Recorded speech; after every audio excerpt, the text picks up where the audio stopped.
जय माता रानी दोस्तों, आपके अपने चैनल धर्म साधना में आपका बहुत बहुत स्वागत है। माँ भगवती दुर्गा की कृपा सदैव आप और आपके समस्त परिवार पर बनी रहे। दोस्तों, आज की वीडियो में आप जानेंगे वट सावित्री व्रत के बारे में। वट सावित्री का व्रत किया जाता है ज्येष्ठ मास की अमावस्या तिथि को। वैसे कई स्थानों पर ज्येष्ठ मास की पूर्णिमा के दिन भी वट सावित्री का व्रत रखा जाता है, तो आपके यहाँ जिस दिन भी होता है व्रत के नियम एक समान ही होते हैं। ये व्रत धारण किया जाता है पति की लंबी आयु की कामना से, अखंड सौभाग्य की कामना से और सुख समृद्धि की कामना से। इस दिन व्रत धारण करके वट की अर्थात बरगद के वृक्ष की पूजा की जाती है। तो आज की वीडियो में आप जानेंगे कि वट सावित्री का व्रत साल 2026 में कब है, किस प्रकार से वट सावित्री व्रत के दिन हम पूजा आराधना करें, पूजा करने का शुभ मुहूर्त क्या है और पूजा के नियम क्या है। तो संपूर्ण जानकारी आपको आज की वीडियो में शेयर करूंगी। वीडियो बहुत महत्वपूर्ण है, पूरा ज़रूर देख लीजिए। अच्छी लगे वीडियो तो लाइक भी ज़रूर कीजिए। तो सबसे पहले जानते हैं कि ज्येष्ठ मास की अमावस्या तिथि कब प्रारंभ होगी और कब समाप्त होगी। ज्येष्ठ मास की अमावस्या तिथि का प्रारंभ हो रहा है 16 मई 2026 को सुबह 5:11 पर और अमावस्या तिथि का समापन होगा 17 मई को सुबह 1:30 पर।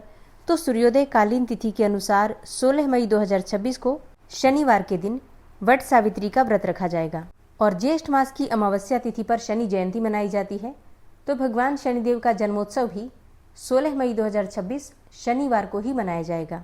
इस दिन सूर्योदय काल का समय सुबह 5:30 पर और सूर्यास्त होगा शाम को 7:05 पर और सुबह 4 बजे से 4:50 तक ये समय ब्रह्म मुहूर्त का है। अभिजीत मुहूर्त सुबह 11:50 से दोपहर 12:45 तक और सुबह 8:54 से सुबह 10:36 तक ये समय राहु काल का है। राहु काल में कोई भी शुभ कार्य प्रारंभ नहीं करते हैं, लेकिन अगर आप कोई भी कार्य पहले से कर रहे हैं तो उस कार्य को कर सकते हैं। बात करें वट सावित्री व्रत की पूजा के शुभ मुहूर्त के बारे में। वट सावित्री व्रत की जो पूजा होती है प्रातः काल सूर्योदय के समय से प्रारंभ हो जाती है, लेकिन पूजा के लिए सबसे श्रेष्ठ मुहूर्त है सुबह 7:12 से सुबह 8:24 तक और अभिजीत मुहूर्त भी पूजा के लिए श्रेष्ठ है। तो आप चाहें तो अभिजीत मुहूर्त में भी पूजा कर सकते हैं। वैसे धूप बहुत होती है, तो जितनी जल्दी पूजा हो जाए उतना ही श्रेष्ठ है।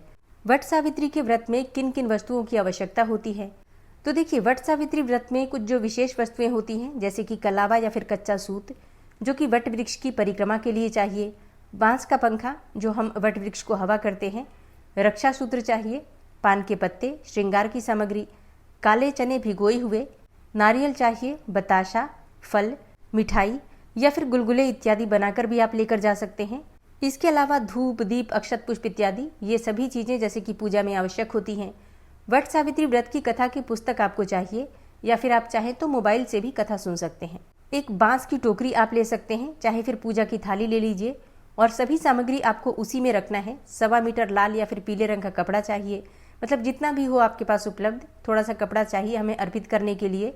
सिंदूर चाहिए, रोली, अक्षत, कुमकुम, चंदन, सुपारी, पुष्प, पानी का कलश और 7 प्रकार के अनाज मतलब सतांजा। इसके अलावा आपको चाहिए ऐपन जो कि चावल और हल्दी पीसकर बनाते हैं। सावित्री और सत्यवान की फोटो मिल जाती है, आप चाहें तो ले सकते हैं। और इनकी पूजा हम करते हैं वट वृक्ष के पास। वट वृक्ष अगर आपके घर के आसपास है तो आप जा सकते हैं, और अगर घर के आसपास वट वृक्ष नहीं है तो ऐसे में क्या करेंगे, तो आप एक छोटा सा वट का पौधा लगा सकते हैं, गमले में लगाकर पूजा कर सकते हैं। पूजा करने के बाद भी आप चाहें तो अपने घर में रख सकते हैं या फिर किसी मंदिर में दान कर सकते हैं। अगर मान लीजिए कि वट वृक्ष बहुत दूर है, बरगद का पौधा आपको मिल नहीं रहा, तो ऐसे में बरगद के वृक्ष में से एक टहनी मतलब एक शाखा तोड़ कर ले आइए एक दिन पहले ही, और उसकी पूजा गमले में लगाकर आप कर सकते हैं। अब बात करें वट सावित्री व्रत की पूजा विधि के बारे में, तो देखिए इस दिन प्रातःकाल जल्दी उठ जाइए, उठकर नित्य कर्मों से निवृत्त हो जाइए, स्नान कर लीजिए, गंगा जल मिश्रित जल से स्नान कीजिएगा। इस व्रत के शुभ फल को पाने के लिए सुहागिन महिला को स्वच्छ पीले या फिर लाल रंग के कपड़े पहनने चाहिए। आप चाहें तो नए वस्त्र भी धारण कर सकते हैं, नहीं तो पुराना वस्त्र भी शुद्ध हो आप उसे धारण कर सकते हैं। शुभ रंगों के वस्त्र पहनने चाहिए, काले और नीले रंग छोड़कर कोई भी रंग आप धारण कर सकते हैं। वट सावित्री व्रत अखंड सौभाग्य की कामना से करते हैं, तो सुहागिन महिलाओं को इस दिन 16 श्रृंगार करके बरगद के वृक्ष की पूजा करनी चाहिए। तो हाथों में मेहंदी, पैरों में महावर, चूड़ियाँ इत्यादि सभी चीजें धारण कर लीजिए और अच्छे से तैयार होकर बरगद के वृक्ष की पूजा करनी है। अगर आप घर में पूजा कर रहे हैं तो कलश की स्थापना कर सकते हैं, लेकिन अगर आप वट वृक्ष के पास जाकर पूजा कर रहे हैं तो कलश की स्थापना करने की आवश्यकता नहीं है। वट वृक्ष की जड़ में जल अर्पित करके और धूप दीप अक्षत पुष्प इत्यादि सभी चीजें अर्पित कर दीजिए।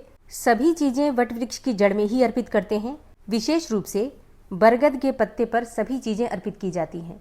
इसके बाद सावित्री को सुहाग की सामग्री अर्पित कीजिए, सिंदूर लगाइए। वट वृक्ष की जड़ में सिंदूर अर्पित करते हैं, सिंदूर लगाते हैं और फिर परिक्रमा करते हैं। जितनी भी इच्छा हो आपकी परिक्रमा कर सकते हैं। वैसे कहा जाता है कि वट सावित्री व्रत के दिन विधि विधान से पूजा करके सावित्री से प्रार्थना करके 108 परिक्रमा अगर हम करते हैं तो अखंड सौभाग्य की कामना पूर्ण होती है और पति की आयु लंबी होती है, स्वस्थ जीवन उन्हें प्राप्त होता है, दाम्पत्य जीवन सुखमय होता है और वंश की वृद्धि होती है। तो वट सावित्री का व्रत बहुत महत्वपूर्ण होता है किसी भी कामना को पूर्ण करने के लिए। तो अगर 108 परिक्रमा आप कर पाते हैं तब तो अत्यंत ही श्रेष्ठ है, नहीं तो अपनी इच्छा के अनुसार जैसी आपकी शारीरिक क्षमता है उसका ध्यान रखते हुए 11 परिक्रमा भी कर सकते हैं, 21 भी कर सकते हैं, 51 भी कर सकते हैं। तो जितना भी बन पड़े आप परिक्रमा कर सकते हैं। कच्चे सूत के साथ परिक्रमा की जाती है, मतलब जितनी परिक्रमा हम करते हैं उतनी बार कच्चा धागा लपेटते हैं। अब जैसे प्रश्न उठता है कि अगर हम 108 परिक्रमा करना चाहें तो फिर कितना धागा लें। देखिए, आप 11 परिक्रमा कलावा से कर लीजिए, मतलब कच्चे धागे से कर लीजिए। इसके बाद आप बिना धागे के भी परिक्रमा कर सकते हैं। परिक्रमा गिनने के लिए आप कोई भी सामग्री ले सकते हैं, जैसे कि आप सुहाग की सामग्री भी ले सकते हैं, चने से भी गिन सकते हैं, मूंगफली के दाने से भी गिन सकते हैं, टॉफी इत्यादि से भी गिन सकते हैं। तो मतलब जितनी परिक्रमा आप करना चाहते हैं उतनी संख्या में सामग्री गिनकर रख लीजिए और उसी से परिक्रमा कर सकते हैं। अच्छा, जितनी बार हम परिक्रमा करते हैं उतनी बार वट वृक्ष में सिंदूर लगाते हैं, ठीक है। मतलब जिस स्थान पर बैठकर हम पूजा करते हैं उसी स्थान से परिक्रमा प्रारंभ होती है। तो जब परिक्रमा प्रारंभ करें सिंदूर लगाइए और फिर जब वहां आते हैं फिर से सिंदूर लगाइए और जितनी बार सिंदूर आप वट वृक्ष में लगाते हैं उतनी बार अपनी मांग में लगाते हैं, ठीक है। मतलब वट वृक्ष में लगाने के बाद उसी उंगली को अपनी मांग में लगा लेते हैं। तो जितनी भी संख्या में आप परिक्रमा करना चाहते हैं इसी प्रकार से परिक्रमा की जाती है, क्लॉकवाइज, एंटी क्लॉकवाइज नहीं, क्लॉकवाइज, ठीक है।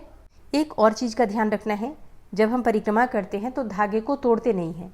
मतलब जहाँ से परिक्रमा आप प्रारंभ करते हैं जितना भी धागा आप परिक्रमा में यूज करते हैं इसके बाद जो धागा बच जाता है उसे तोड़ना नहीं है, वहीं आपको पेड़ में ही फंसा देना है। अच्छा, गांठ भी नहीं लगाना है, बस आपको वहीं पर फंसा देना है, लपेट कर छोड़ देना है, ठीक है। परिक्रमा पूरी करके कथा सुन लीजिए या फिर कथा सुनने के बाद भी परिक्रमा कर सकते हैं। जो भी आपके आसपास बड़े बुजुर्ग हैं सबके चरण स्पर्श कीजिए और जो सुहागिन महिलाएं हैं उनको सिंदूर लगा दीजिए। इसके बाद आपकी पूजा पूर्ण हो जाती है। आप वहाँ आसपास के लोगों को मिठाई प्रसाद इत्यादि जो भी आपने अर्पित किया है भोग में उसमें से आप वितरित भी कर सकते हैं। और अगर आप कथा ब्राह्मण से सुन रहे हैं, जैसे कि वहाँ कोई ब्राह्मण है जो कथा सुना रहे हैं, तो आप उन्हें प्रसाद भी दीजिए, दक्षिणा के स्वरूप में कुछ पैसे भी दीजिए और जो सुहाग की सामग्री आपने अर्पित की है उसमें से कुछ चीजें आप ब्राह्मणी के लिए दान कर सकते हैं। फिर सावित्री सत्यवान से क्षमा प्रार्थना कर लीजिए। व्रत में पूजा पाठ में भूल चूक के लिए अपने अखंड सौभाग्य के लिए प्रार्थना कर लीजिए। इसके बाद घर आकर पति के चरण स्पर्श कीजिए। घर में जो बड़े बुजुर्ग हैं उनके चरण स्पर्श कीजिए। बांस के पंखे से पति को हवा कीजिए। इसके बाद सबको प्रसाद का वितरण कीजिए और फिर स्वयं भी आप प्रसाद ग्रहण कर सकते हैं। अब जैसे देखिए, कई स्थानों पर वट सावित्री का व्रत जब धारण करते हैं तो पूजा पूर्ण करने के बाद फलाहार कर लेते हैं और फिर शाम के समय मीठा भोजन करते हैं। और कई स्थानों पर ऐसा भी होता है कि पूजा पूर्ण करने के बाद ही भोजन कर लेते हैं। तो जैसा आपके यहाँ होता है, जैसा आपके परिवार में होता है, आप उस प्रकार से कर सकते हैं। अब जैसे कई भक्तों के प्रश्न आते हैं कि क्या पहली बार वट सावित्री का व्रत हम धारण कर सकते हैं। जी हाँ, धारण कर सकते हैं। पहली बार अगर व्रत शुरू करना चाहते हैं तो आप बिल्कुल कर सकते हैं। अच्छा, कुछ लोग ऐसे भी हैं जिनके व्रत बीच में छूट जाते हैं किसी भी कारणवश, जैसे बीमार पड़ गए तो इस वजह से छूट गया या फिर डिलीवरी थी इस वजह से छूट गया। तो अगर आप शुरू करना चाहते हैं तो इस बार से प्रारंभ कर सकते हैं। अगला प्रश्न आता है कि पीरियड्स में वट सावित्री का व्रत कैसे करें। देखिए, अगर आप पहले से व्रत करते हैं, मतलब हर साल व्रत कर रहे हैं, तो इस बार भी आप व्रत कर सकते हैं। पूजा किसी और से करवा सकते हैं, परिवार में कोई है तो पूजा कर देगा, या फिर मानसिक रूप से प्रार्थना कर सकते हैं। लेकिन अगर आप हर बार व्रत करते हैं तो इस बार भी व्रत कर सकते हैं। अच्छा, पहली बार शुरू करना चाहते हैं और पीरियड्स में है तो कैसे करें। देखिए, फिर मत कीजिए शुरू। अगर आप पहली बार ही पीरियड्स में है तो क्यों करना है, फिर अगली बार शुरू कर लीजिएगा। क्योंकि संकल्प लेना पड़ता है, पूजा करनी पड़ती है, बहुत सारे नियम होते हैं जो पहली बार किए जाते हैं। तो पहली बार जब हम कोई भी व्रत करते हैं तो शुद्ध अवस्था में प्रारंभ करना चाहिए। तो दोस्तों, वट सावित्री व्रत से संबंधित ये आज की जानकारी उम्मीद करती हूँ आपके लिए उपयोगी होगी। वीडियो अच्छी लगी हो तो लाइक कीजिएगा, संभव हो तो शेयर भी कीजिएगा और चैनल पर पहली बार आए हैं तो सब्सक्राइब करके बेल आइकन को ज़रूर प्रेस कर लीजिए अगर आपको आज की वीडियो अच्छी लगी है तो। मिलती मैं आपसे अगली वीडियो में, तब तक के लिए जय श्री राधे।